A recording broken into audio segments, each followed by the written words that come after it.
Jadi UNODC atau United Nations Office on Drugs and Crime, atau bahasa Indonesianya kantor PBB untuk urusan. Dulu nama kita bukan UNODC loh. Apa Mbak dulu Jadi, namanya? dulu nama kita lebih panjang. Namanya dulu itu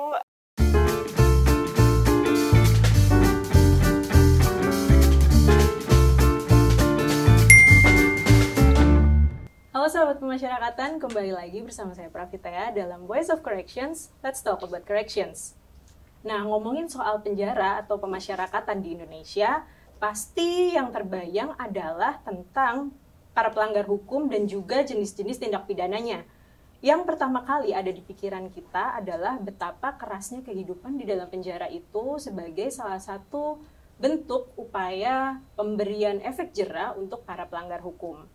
Nyatanya, pemasyarakatan di Indonesia itu sendiri saat ini udah jauh berbeda loh, menjadi lebih humanis dan juga restoratif. Bahkan nggak jarang pemasyarakatan di Indonesia itu menjadi perhatian di tingkat dunia. Nah, ngomong-ngomong soal tingkat internasional nih, saat ini saya sedang berada di kantor UNODC di Indonesia. UNODC Indonesia sendiri turut membersamai perkembangan pemasyarakatan di Indonesia. Dan saat ini saya udah bersama dengan Mbak yang cantik dan juga Mas yang ganteng di sini. Boleh perkenalkan dulu dirinya? Halo, aku Hana, aku program associate untuk Criminal Justice di UNODC Indonesia. Halo, saya Christian, saya program officer di UNODC Indonesia. Apa kabar Mbak dan Mas nih hari ini? Udah awal-awal liburan sih sebenarnya ya, tapi Kita karena masih produktif nih di Iya. penghujung tahun 2023.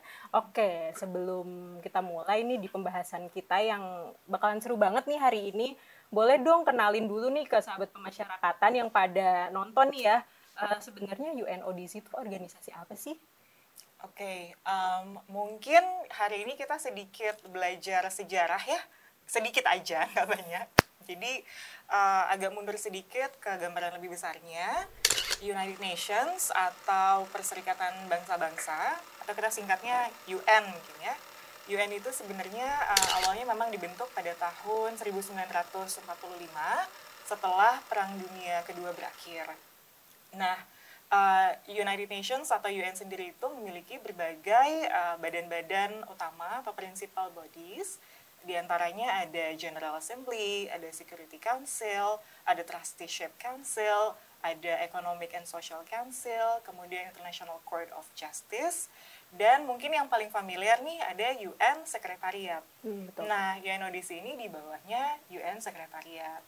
Jadi UNODC atau United Nations Office on Drugs and Crime, atau bahasa Indonesianya kantor PBB untuk urusan permasalahan narkoba dan tindak kriminal begitu, dibentuk pada tahun 1997, dan dulu nama kita bukan UNODC loh. Apa Mbak dulu? Jadi nama awal kita itu dulu UNODCCP atau United Nations Office for Drug Control and Crime Prevention. Nah, sekarang kita berubah nama jadi UNODC itu di tahun 2002. Jadi kantor pusat UNODC sendiri ada di Wiener, Austria, dan kurang lebih kita sekarang sudah punya 130 negara anggota di seluruh dunia, salah satunya Indonesia ini. Dan kalau boleh nambahin Bahana, UNODC itu sebenarnya kita bekerja di 5 bidang utama. Apa aja tuh Mas? 5 itu yaitu pertama terkait soal permasalahan narkoba tadi seperti yang disebutkan. Habis itu soal kejahatan transnasional. Yang ketiga, kita juga bekerja di bidang anti terorisme, kemudian anti korupsi juga, dan juga terakhir tapi tidak kalah penting yaitu peningkatan sistem peradilan pidana, termasuk di dalamnya sistem pemasyarakatan. Oke. Nah, pastinya negara-negara yang tergabung di UNODC ini kan banyak ya, salah satunya Indonesia. Peranan UNODC itu sendiri di pemasyarakatan di Indonesia itu seperti apa sih, Mbak Mas? Oke, jadi seperti yang tadi aku sebutin ya, UNODC itu kan memang kantor PBB yang spesifik berurusan dengan permasalahan narkoba, tindakan kriminal. Jadi kita memang khusus berurusan dengan sistem peradilan pidana. Nah, lapas ini kan termasuk salah satunya. Betul. Jadi secara global, UNODC itu punya strategi yang disebut UN Common Position on Incarceration. Jadi ini adalah kesepakatan yang disetujui oleh semua negara anggota PBB begitu, yang timbul karena kita semua melihat ada krisis dalam pemasyarakatan gitu ya, terutama krisis overkapasitas. Nah, UN Common Position on Incarceration ini disepakati, dikeluarkan gitu ya pada tahun 2021, itu 1 tahun sejak pandemi COVID-19. Nah, jadi UN Common Position on Incarceration ini apa sih? Di dalamnya ini kita punya 3 strategi utama untuk menangani krisis di pemasyarakatan. Jadi intinya yang pertama itu bagaimana kita bisa mengurangi jumlah orang yang masuk ke dalam lapas dengan mengubah kebijakan ke arah sistem non-pemenjaraan. Oke. Yang kedua itu memperbaiki manajemen lapas dan kondisi di dalam lapas. Kemudian yang ketiga untuk mengurangi jumlah orang yang masuk lagi ke dalam lapas. Jadi fokusnya pada rehabilitasi dan reintegrasi. Kurang lebih itu sih strategi UNODC secara global. Oke. Kemudian kalau misi yang diusung oleh UNODC sendiri terkait pemasyarakatan, terutama mungkin pemasyarakatan di Indonesia nih ya, kita ngobrolnya, persoalan apa saja sih yang menjadi fokusnya UNODC untuk diperbaiki atau diselesaikan? Kalau mungkin misi UNODC di Indonesia terkait pemasyarakatan, yang pasti kita selalu ingin bekerja sama untuk meningkatkan dan juga memperkuat sistem pemasyarakat di Indonesia.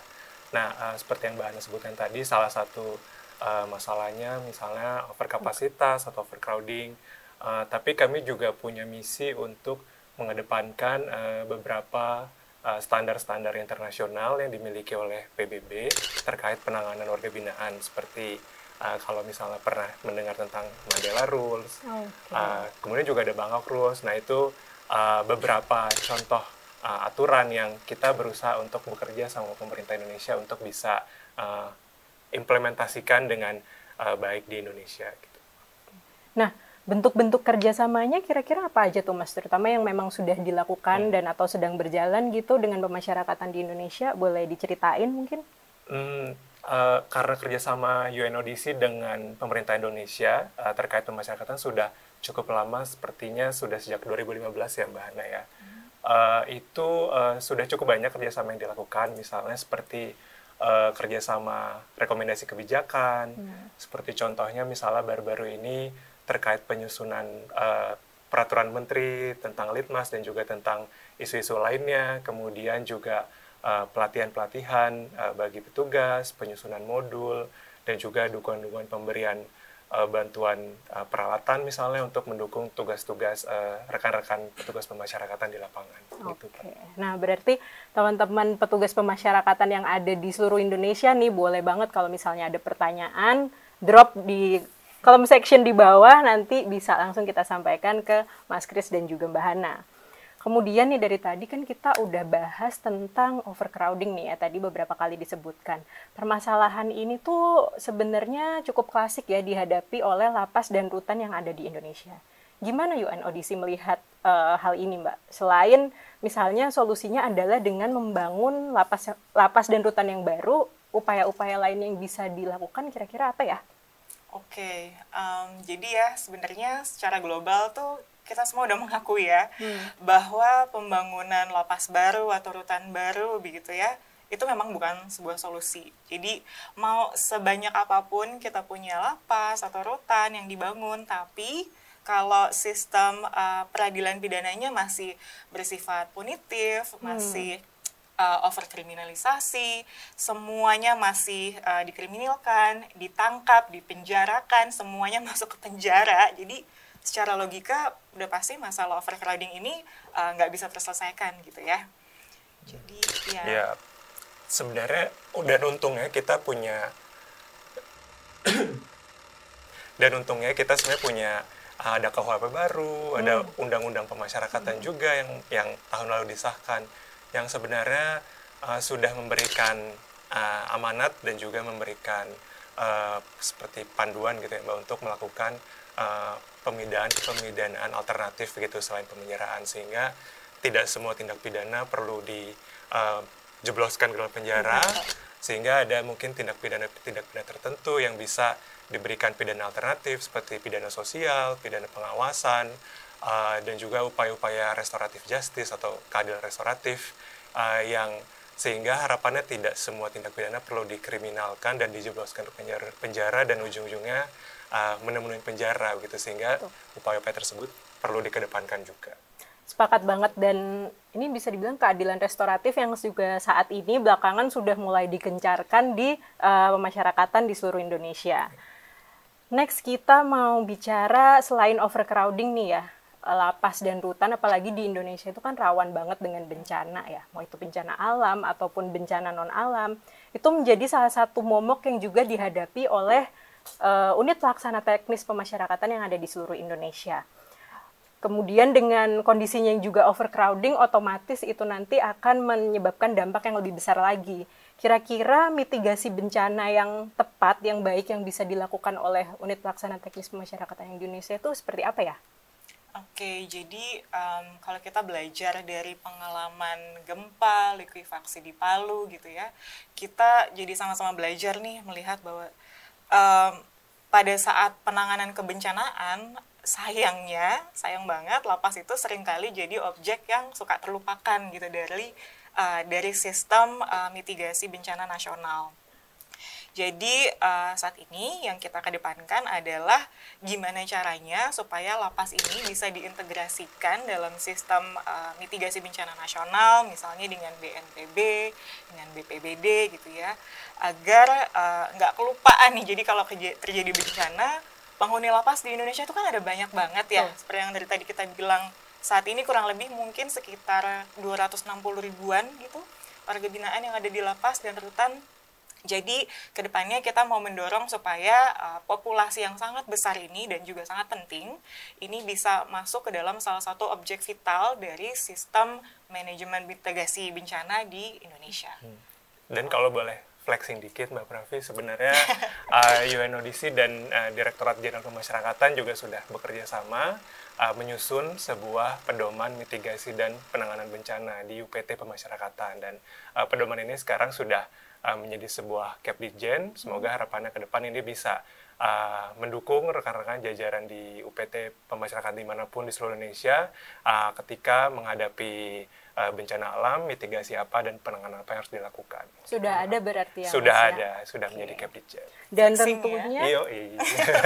tentunya yang tadi disampaikan oleh Mbak Hana juga kita perlu koordinasi dan juga dukungan dari APH maupun lembaga pemerintah yang lain juga. Betul. Ya Mbak ya, untuk memberikan perhatian lebih kepada lapas dan rutan di saat terjadi bencana untuk mitigasinya. Betul. Oke, sekarang kita bicara soal kesehatan warga binaan di dalam lapas dan rutan yang lagi-lagi tadi kondisinya masih overcrowding gitu.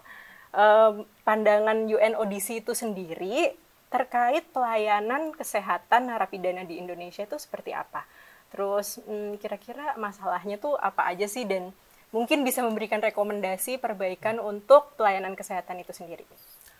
Kalau UNODC melihat salah satu tantangannya itu sebenarnya kadang-kadang penanganan perawatan kesehatan di lapas itu orang-orang tuh suka lupa kalau itu tuh bagian dari penanganan kesehatan masyarakat yang secara umum begitu. Jadi seringkali mungkin rekan-rekan jajaran di UPT, lapas, rutan itu harus bekerja sendiri, padahal kalau menurut kami perawatan kesehatan ini adalah sesuatu pekerjaan yang harus dilakukan bersama-sama menyeluruh dengan lembaga lain. Seperti contohnya, misalnya risiko-risiko penyebaran penyakit menular di dalam rutan, lapas, seperti misalnya HIV/AIDS, TBC, dan sebagainya. Itu kan kalau tidak ditangani dengan baik, kemudian misalnya ada warga binaan yang bebas kembali ke masyarakat, kan bisa saja dia juga akhirnya menularkan juga ke masyarakat, sehingga memang perlu ada kerjasama yang menyeluruh begitu, tidak hanya di UPT Pemasyarakatan, tapi juga instansi terkait lainnya. Iya, jadi balik lagi ya, kita belajar dari pengalaman COVID-19 kemarin, kesiapan UPT dalam memitigasi situasi seperti tadi, misalnya pandemi begitu ya, itu menjadi sangat-sangat krusial gitu.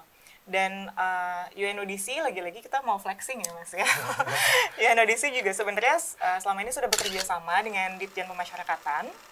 Jadi kita sudah bekerja sama dalam menyusun modul dalam penanganan penyebaran COVID-19 di UPT Pemasyarakatan.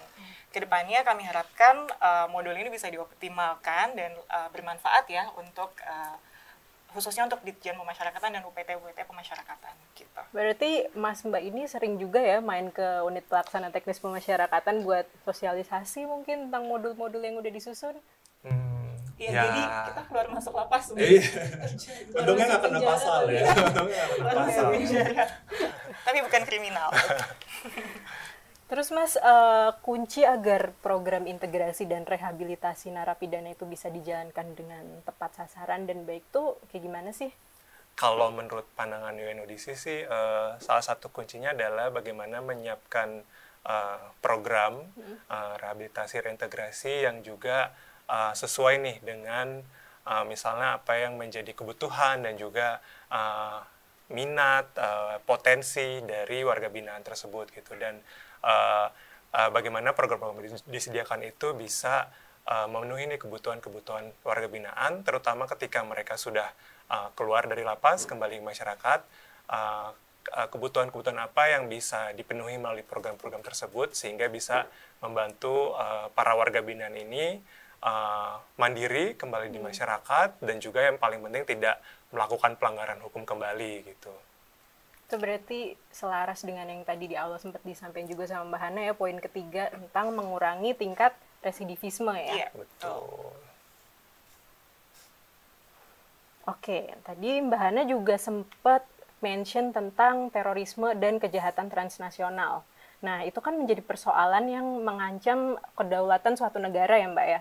Gimana bentuk pendampingan yang diberikan oleh UNODC terutama untuk pemasyarakatan di Indonesia nih di saat ini? Oke, jadi memang UNODC ini tidak memberikan pendampingan secara khusus begitu ya, atau secara langsung. Tapi selama ini kita membantu memberikan dukungan pelatihan, misalnya melatih petugas di lapas atau di Bapas begitu, agar kemampuan teknis mereka lebih baik lagi, lebih lengkap, lebih mumpuni begitu untuk menangani isu ini. Gitu. Jadi dari sisi pengetahuan dan skill, mereka juga akan lebih paham dan lebih tahu nih harus bagaimana dalam menghadapi warga binaan terorisme. Karena ini kan kalau ngomongin ranah terorisme agak sangat-sangat sensitif gitu. Betul. Jangan sampai petugasnya justru malah ikutan terpapar ekstremisme dari warga binaan. Jadi ini kan bisa menimbulkan baik kerusuhan maupun dinamika dalam lapas yang nggak baik gitu. Nah, jadi selama ini yang kita berikan ya semacam dukungan pelatihan, pendampingan kepada para petugas lapas untuk menghindari hal-hal yang tidak diinginkan tadi. Gitu. Oke, berarti memang udah sering dilakukan juga ya pelatihan-pelatihan secara langsung kepada petugas-petugas di UPT. Mungkin teman-teman di UPT atau jajaran pemasyarakatan lainnya udah pernah ketemu sama Mbak Hana atau Mas Kris sebelumnya. Kalau misalnya masih ada yang mau ditanyain lagi juga boleh banget komen atau DM kita mungkin di media sosial. Kita lanjut lagi nih, soal masih berhubungan dengan yang tadi, hubungan dengan keamanan ya. Saat ini pemasyarakatan sendiri tengah memperkuat fungsi intelijen pemasyarakatan. Nah, UNODC sendiri memandang intelijen kami itu seperti apa sih Mbak? Oke, jadi buat kami intelijen pemasyarakatan tuh memang sangat penting ya. Tapi ini mungkin agak kita klarifikasi sedikit nih antara intelijen pemasyarakatan dengan intelijen misalnya kepolisian atau aparat penegak hukum lainnya. Jadi intelijen pemasyarakatan ini menjadi sangat penting dalam memonitor kondisi di dalam lapas itu sendiri. Jadi gimana petugas lapas itu bisa tahu di dalam itu ada info-info apa aja, ada gosip-gosip apa gitu, ada kelompok-kelompok apa yang terbentuk di dalam. Jadi dinamika sosial yang ada di dalam ini bisa terpantau, dan kalau ada potensi misal kerusuhan atau perang antar kelompok itu bisa dimitigasi di awal. Jadi pentingnya itu. Dan salah satu kunci manajemen lapas yang baik sih memang sebenarnya adalah pengaplikasian fungsi sistem keamanan yang at least itu ada dua macam ya, kurang lebih ada keamanan dinamis dan juga keamanan statis. Keamanan statis itu kayak ya eksterior gitu ya, infrastruktur, pagar, kelengkapan alat gitu. Nah, untuk keamanan dinamis itu lebih ke kayak interaksi antara petugas misalnya dengan WBP, dengan warga Cara binaan yang memperlakukannya. ya Oke. cara memperlakukannya, terus komunikasi yang lebih cair atau interaksi yang lebih cair gitu ya, sehingga petugas bisa lebih tanggap mungkin dengan dinamika yang terjadi di dalam, dan ini memang sangat penting sekali sih sebenarnya. Oke. Ya. Mau nambahin, Mas? Intinya sih mungkin intelijen di pemasyarakatan ini jangan sampai disalahpahami sebagai tadi seperti Mbak Hana bilang, sama misalnya seperti intelijen kepolisian atau badan-badan keamanan lainnya misalnya, agar tujuannya untuk tadi mengidentifikasi dan juga mencegah resiko-resiko keamanan di dalam lapas rutan itu bisa tercapai. Oke. Nggak berasa loh sahabat pemasyarakatan, kita nih udah ngobrol lumayan lama, topiknya juga seru banget sama Mbak Hana dan Mas Kris. Makasih banget Mbak Hana dan juga Mas Kris Sama-sama. yang udah meluangkan waktu untuk berbagi ilmu bareng kita semua untuk sahabat pemasyarakatan di seluruh Indonesia. Jangan lupa subscribe channel Pas TV di Jenpas, dan juga kita ketemu lagi tentunya di episode Voice of Correction selanjutnya yang nggak kalah menarik dari tema kita hari ini. Voice of Corrections, let's talk about corrections. Sampai jumpa!